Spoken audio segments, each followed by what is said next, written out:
بسم اللہ الرحمن الرحیم الحمدللہ رب العالمین والصلاة والسلام علی خاتم الانبیاء والمرسلین وآلہ الطیبین الطاہرین۔ السلام علیکم، کیسے ہیں آپ سب؟ دعا ہے کہ خوشبو قرآن سے جڑا ہر فرد اطمینان قلب کی دولت سے مالا مال ہو جائے، آمین۔ کل ہم نے بات کی کہ ہم اللہ کا دیا ہوا اختیار استعمال کریں اور اپنے لیے راستہ خود منتخب کریں، کہ سورہ دہر میں بھی واضح کر دیا گیا کہ انا ہدیناہ السبیل اما شاکرا و اما کفورا۔ ہمیں سکون تب ہی ملے گا جب ہم اپنے لیے صحیح راستہ چن کر اپنا مقصد تخلیق پورا کریں گے۔ آج ہم یہ جانیں گے کہ آیا ہم نے اپنے دل کی رضامندی اور خلوص کے ساتھ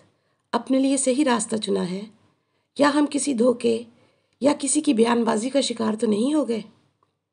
یاد رکھیں، آپ کا فیصلہ اور خلوص سے دل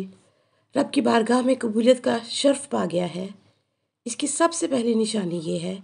کہ آپ کی نگاہ دوسروں کی غلطیوں اور عیوب سے اٹھ کر اپنی ذات پر پیوست ہو جاتی ہے۔ اپنی گزری زندگی کا ہر لمحہ، ہر موقع آپ کے سامنے عیاں ہو جاتا ہے، اور آپ کو احساس ہونے لگتا ہے کہ میں کس کس موقع پر کتنا غلط تھا۔ اپنی خطائیں اور عیب مجسم تصویریں بن کر آپ کے سامنے آ جاتے ہیں کہ کہاں کہاں میں نے اپنے رب کی نافرمانی کی، کہاں کہاں اور کتنی بار میں نے اپنے آقا و مولا جناب محمد رسول اللہ صلی اللہ علیہ وسلم کی سنتوں کی اتباع نہیں کی، چھوٹوں پر شفقت نہیں کی، بڑوں کا ادب نہیں کیا، کہ نبی کریم صلی اللہ علیہ وسلم نے ارشاد فرمایا کہ جو ایسا نہ کرے وہ میری امت میں سے ہی نہیں ہے۔ سوچنا ہے کب کب کپڑا پہنتے ہوئے، جوتا پہنتے ہوئے، اپنے تمام تر معاملات زندگی ادا کرتے ہوئے، کھاتے پیتے، باتھ روم جاتے، باہر نکلتے، ایک دوسرے سے معاملات طے کرتے ہوئے اور رشتوں کو نبھاتے ہوئے، کیا ہمارا کردار ویسا ہی رہا جیسا نبی کریم صلی اللہ علیہ وسلم نے ہمیں تعلیم فرمایا؟ اگر نہیں تو سوچیں ہم نے اپنی زندگی میں کتنی بار حکم الہی اور سنت محمدی صلی اللہ علیہ وسلم کے خلاف جو ہے وہ عمل کیے۔ جو ہی یہ ندامت کا احساس پیدا ہوتا ہے تو اپنی گزری زندگی کا ہر لمحہ، ہر موقع ہمارے سامنے احساس بن کر کھڑا ہو جاتا ہے، اور ہم مصروف توبہ ہو جاتے ہیں اور دعا کرنے لگتے ہیں کہ اے ہمارے رب، ہماری پچھلی جتنی بھی تجھ سے غافل ہو کر گزری اور ہم سے جو بھی خطائیں اور گناہ ہوئے ہمیں معاف فرما، اور آنے والی زندگی میں ہماری اصلاح فرما دے۔ انسان اپنی ہی اصلاح میں مگن اور مصروف ہو جاتا ہے، نیکی اسے پسند آنے لگ جاتی ہے، برائی سے اسے نفرت ہو جاتی ہے، اور اگر ایسا نہیں ہے تو پھر غور کرنے کا مقام ہے، مزید تفکر کی ضرورت ہے۔ ہم نے دیکھا ہے کہ جب بھی کسی نے اپنے مقصد تخلیق کو سمجھا اور اپنے رب کے ساتھ لگ کر جینے کا فیصلہ کیا تو سب سے پہلے اس نے مصلی پکڑ لیا، تسبیح ہاتھ میں تھام لی۔ حالانکہ قرآن پاک میں سورہ بقرہ میں میرے رب نے واضح کر دیا کہ لا تعبدون الا اللہ وبالوالدین احسانا وذی القربی والیتامی والمساکین وقولوا للناس حسنا واقیموا الصلاۃ وآتوا الزکاۃ۔ پھر اسی طرح سے رب نے ایک اور جگہ پر مزید واضح کیا کہ نیکی کیا ہے، فرمایا لیس البر ان تولوا وجوہکم قبل المشرق والمغرب۔ نیکی یہ نہیں ہے کہ تم اپنے چہروں کو مشرق اور مغرب کی طرف پھیر لو، ولیکن برا، لیکن نیکی یہ ہے من آمنا باللہ والیوم الآخر، جو ایمان لے آئے اللہ پر اور یوم آخر پر، والملائکۃ والکتابی، ملائکہ یعنی فرشتوں پر اور کتابوں پر، والنبیین اور نبیوں پر، اور پھر آگے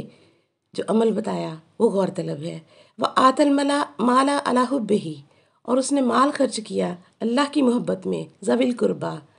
قرب کے رشتوں پر، والیتامی یتیموں پر، والمساکین اور مسکینوں پر، وابن السبیل اور مسافروں پر، والسائلین اور در پر آنے والے سوالیوں پر اپنا مال خرچ کیا، وفی الرقاب، اور جن کی گردنیں بندھی ہوئی ہیں انہیں چھڑوانے میں اپنا مال خرچ کیا۔ ضروری نہیں ہے وہ جیل کے قیدی ہوں، کچھ مقروض بھی قیدی ہوتے ہیں، قرض میں قید ہوئے ہوئے، ان کی گردنیں چھڑانا بھی اور اس سلسلے میں مال خرچ کرنا بھی رب العزت نے نیکی قرار دیا۔ اب اتنے سارے کام کرنے کے بعد میرا رب ارشاد فرماتا ہے وَأَقَامَ الصَّلَاةَ، اور انہوں نے نماز قائم کی، وَآتَى الزَّكَاةَ، اور انہوں نے زکوٰۃ جو ہے وہ میری راہ میں دی۔ معلوم ہوا اتنے سارے جگہ پر مال خرچ کرنے کے بعد بھی وَآتَى الزَّكَاةَ میں ہم شمار نہیں ہوئے۔ ہم میں سے اکثر لوگ سال بھر کا حساب لگا کے زکوٰۃ ادا کر کے فارغ ہو جاتے ہیں، اور جہاں جہاں میرے رب نے مال خرچ کرنے کا اپنی محبت میں حکم دیا ہے ہم وہاں وہاں پر خرچ نہیں کرتے۔ اس لیے اللہ آگے فرما رہا ہے وَالْمَوْفُونَ بِعَهْدِهِمْ، وہ اپنے وعدے کیے ہوئے پورے کرتے ہیں، اذا عاہدوا، جب بھی انہوں نے وعدہ کیا ہوتا ہے۔ پھر فرمایا وَالصَّابِرِينَ فِي الْبَأْسَاءِ، ان کے اوپر کوئی تنگی کے حالات آ جاتے ہیں تو صبر کرتے ہیں، وَالضَّرَّاءِ، کوئی تکلیف پہنچتی ہے، کوئی بیماری یا مصیبت آتی ہے تو بھی صبر کرتے ہیں، وَحِینَ الْبَأْسِ، کبھی جو جھگڑا ہو جاتا ہے، کبھی جو ایک دوسرے کے متصادم ہو کر کھڑے ہونا پڑتا ہے تو بھی صبر کا مظاہرہ کرتے ہیں۔ آگے رب نے جو مہر لگائی وہ آپ کے اور میرے غور کرنے کے قابل ہے۔ رب فرماتا ہے اولئک الذین صدقوا، ایسے ہی لوگ ہیں جنہوں نے اپنے ایمان کو، اپنے خلوص کو سچا کر دکھایا، واولئک هم المتقون، اور ایسے ہی لوگ ہیں جو صحیح معنوں میں تقوی والے ہیں۔ معلوم ہوا ہمارا خلوص قلب رب کی بارگاہ میں ان سب کاموں کے کرنے کے بعد اپنا مقام پاتا ہے، اور رب فرما رہا ہے اولئک الذین صدقوا، یہی سچے دل سے ایمان کی طلب اور تڑپ لے کر میری بارگاہ میں آئے۔ اور پھر آخر میں رب فرماتا ہے کہ دیکھ لو ایسا کرنے والے ہی متقی کہلاؤ گے۔ اب ہمیں خود کو دیکھنا ہے، کیا ہم وہ تمام تقاضے جو ہمارے رب نے ہمیں صاحب تقوی ہونے کے لیے بتائے ہیں کیا ہم ان کو پورا کر رہے ہیں؟ کہ قرآن بھی ہدی للمتقین کی صدا لگاتا ہے۔ آج کے لیے اتنا ہی، بشرط زندگی کا پھر ملاقات ہوگی۔ السلام علیکم ورحمۃ اللہ وبرکاتہ۔